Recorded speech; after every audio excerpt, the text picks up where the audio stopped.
Some friends or family may worry that taking a more gentle approach might mean giving up their influence. As it turns out, many people find the opposite to be true, that a more gentle approach allows those who are suffering to heal in the only way they can, in their own way, at their own pace. So when a person is in crisis, one of the things to consider is to speak to them in a soothing, supportive manner. This can be very calming for them and calming for those around them who are concerned for the individual. And I remember saying to him, I want to die. I just want to die. And I'll never forget, he said, and it was his voice, it was how he said it was, Kathy, why do you want to die? Why do you want to die? Like he really cared that I wanted to die. She said this, what got me better was that you were authentic, which allowed me to become authentic. So underneath her struggles, that she cut herself, that she was in agony, there was another person under there who could exist, actually because we were in a room where I could show that I existed in an authentic way, which allowed her the freedom to show that she could exist in an authentic way. Many times the type of emotional problem or the mental disturbance that's present is an attempt to avoid the present. And so when you work with that person to help them to be present with you, you're working on allowing them to know they're safe so they don't need to seek these alternative states to escape the reality that's around them. A part of this kind of deeper acceptance and listening may be hearing someone enough to actually see and understand what their pain might mean to them. The story of Dr. Dorman's work with Catherine is a good example of this. Catherine's silence had meanings. It meant that she was trying to shut herself down to avoid pain. Her hallucinations were not just symptoms. They voiced some sense they had meaning behind it. A search for meaning is absolutely necessary if we're going to find the person in there and not just regard the person as a bundle of symptoms. But here is someone who saw beyond the exterior and the symptom and saw the person underneath that was suffering. You just didn't look at it as that's not based on reality, that's not real. We talked about it. And what happened was, too, is as I developed that trust, I started hearing voices to kill Dr. Dorman. And it was like, I thought, why in the heck am I hearing that? And I remember telling him, why am I hearing voices to kill you when you're trying to help me? Now, he didn't say, oh my God, that's pathological, or oh dear, your symptoms are getting more. No, he kind of expressed what he felt was behind the voices and hitting the heart of the feelings which were deep down in there, which people do have feelings that hear voices and are delusional, believe it or not. Deep listening and empathy require us to be okay with the fact that pain is present and patient with things exactly as they are, at least for now. In turn, the person who is suffering may sense the acceptance that we're offering and suddenly see their situation in a new light. In this way, just your presence can help someone gain confidence in being with the pain, just as it is. I think the most important thing is not to get all worried and upset about seeing improvement right away. I know there's a tendency to want that because your loved one, you don't want to see them suffer because you suffer.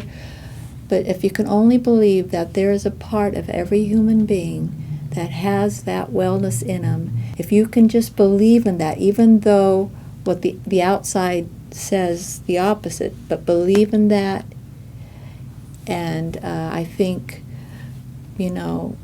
that should help you get through. When I'm faced with tough situations in my own family, I think about a traditional metaphor I once heard that if you want some fruit, you can go to the nursery, you can get a little sapling, you can plant it in a good place, you can give it lots of fertilizer, you can then water it over time, you can pluck the bugs off, you can prune it, you can take really, really good care of it, but you cannot make it give you an apple. In other words, all you can do is tend to the causes, but you cannot control the results.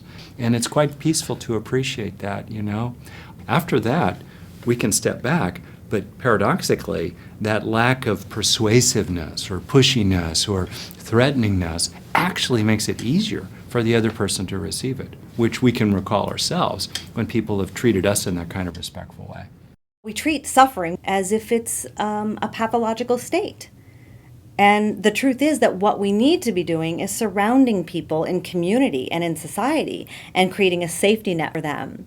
Because when we do that, then they, at some point when they've been able to tolerate their dark emotion, then they can reach out to another person and provide a safety net for that person. At some point, they take those emotional states of darkness, and they're able to transform those and to integrate that grief into their lives. And then they reach out to another person. That's the healing. That's the magic right there, when we're able to take those painful states of our own suffering, and then we see the suffering of others, and our hearts turn outward, and our range of compassion for others just broadens and broadens and broadens and broadens, and we see the world in a totally different way. Aikido has always been a really powerful metaphor for me, which is a spiritual form of martial art. And the way that it's taught is rather than force meets force, it's really as force comes at you, you join with that forceful energy and begin to redirect it and transform it. And I think if we can really treat all of our relationships and all of our life experiences that come at us with force, and having a child that has special needs, whether that's developmental disabilities or emotional needs or whatever it is a force that comes at us.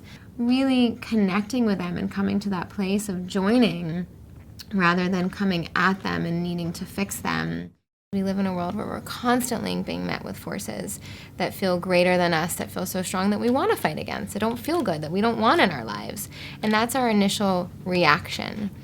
And so, one example is, if your child is having school anxiety, say, and, you're feeling you have other kids you need to get to school and you need to get to work, and so there's all this anxiety, and maybe the initial reaction is to just drag the kid and put him in the car and drive him to school, is to begin to slow that down and move with that energy of checking in with your child of what's going on, and taking an extra 5 minutes. And maybe everybody's a little late and there's feelings about that, and yet the relationship in that moment, just that 5 minutes of checking in could possibly transform everyone's day in a way that you're not going to work frustrated and then you get into a fight with a colleague, and your children are going to school frustrated and they get in trouble by a teacher, and they don't do well on a test, and it sort of set the tone for the day. But to slow down and move with that energy and really just investigate it and be curious about it together, it can naturally transform on its own.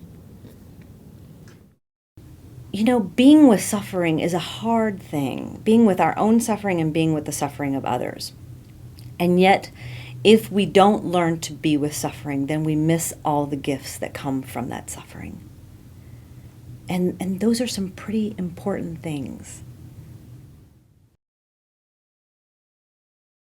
Can this kind of a stance really make a difference? Because this can be a major shift to make for any family, we'll end this class session with 2 helpful illustrations. One family we interviewed had a daughter who got so sick that the state government was going to commit her for life to a long-term mental illness facility. The mother described what made the difference in her daughter becoming a productive member of society.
The power of complete, total acceptance could perhaps surprise each of us in our own families. As a final illustration, we conclude with an interview with popular author Parker Palmer, where he describes how others responded to his bout with severe depression. I had folks coming to me, of course, who wanted to be helpful, and sadly, many of them weren't. These were the people who would say, gosh, Parker, why are you sitting in here being depressed? It's a beautiful day outside. Go, feel the sunshine and smell the flowers. And that, of course, leaves a depressed person even more depressed, because while you know intellectually that it's sunny out and that the flowers are lovely and fragrant, you can't really feel any of that in your body, which is dead in a sensory way. And so you're left more depressed by this, quote, good advice to get out and enjoy the day. And then other people would come and say something along the lines of, gosh, Parker, why are you depressed? You're such a good person. You've helped so many people. You're so successful. You're so successful and you've written so well. And that would leave me feeling more depressed, because I would feel I've just defrauded another person who, if they really knew what a schmuck I was, would cast me into the darkness where I already am. There was this one friend who came to me after asking permission to do so every afternoon about 4 o'clock, sat me down in a chair in the living room, took off my shoes and socks and massaged my feet. He hardly ever said anything. He was a Quaker elder, and yet out of his intuitive sense from time to time would say a very brief word like, I can feel your struggle today, or farther down the road, I feel that you're a little stronger at this moment and I'm glad for that. But beyond that, he would say hardly anything. He would give no advice. He would simply report from time to time what he was sort of intuiting about my condition. Somehow he found the one place in my body, namely the soles of my feet, where I could experience some sort of connection to another human being. And the act of massaging, just in a way that I really don't have words for, kept me connected with the human race. What he mainly did for me, of course, was to be willing to be present to me in my suffering. He just hung in with me in this very quiet, very simple, very tactile way.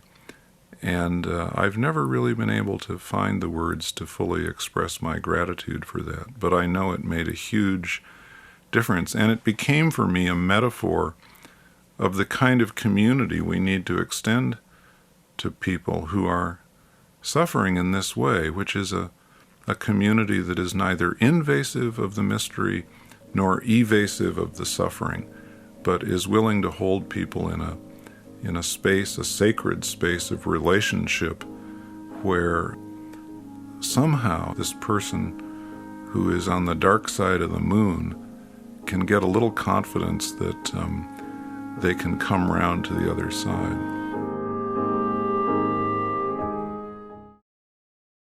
Rubbing someone's feet, of course, is only one of 1,000 ways to support someone in a gentle way.